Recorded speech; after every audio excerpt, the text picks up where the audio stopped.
Good evening, everybody. Tonight I'm going to be talking about Fragile X syndrome. And Fragile X syndrome is a genetic condition that causes a range of developmental problems, including learning disabilities and cognitive impairment. Usually, males are more severely affected by this disorder than females. So, a brief history about Fragile X syndrome. Um, Martin and Bell first described this syndrome in 1943. Um, that's when it was first discovered. That's when it was first looked at.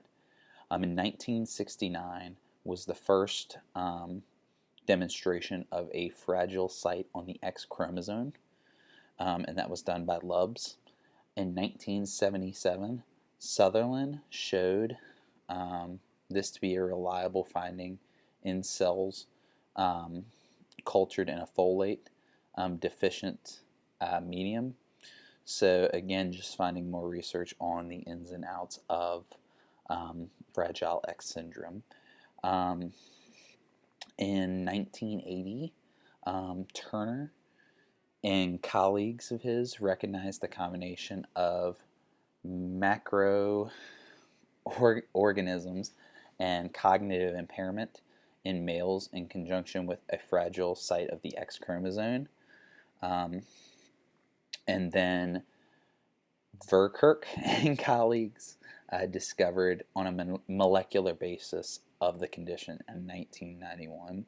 So it's a lot of scientific mumbo jumbo to a sense, but again, it's been a long process to really establish what Fragile X syndrome is. Um, so now the symptoms that go along with Fragile X. You see it a lot in individuals with intellectual disabilities, ranging from mild to severe, attention deficit disorders, hyperactivity, especially in young children, anxiety, unstable mood. Um, some of the characteristics you see in children with autism, hand flapping, not making eye contact, sensory integration problems, um, also such as hypersensitivity to loud noises or bright lights, speech delays, expressive language more severely affected than receptive language at most times. You see seizures affecting about 25% of people with Fragile X syndrome.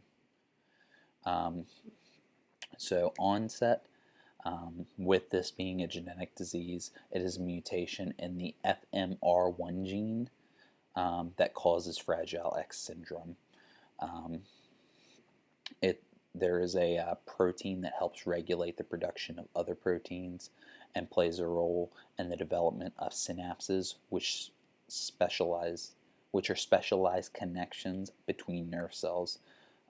These synapses are critical for relaying nerve impulses. So, Fragile X syndrome is a deficit of those.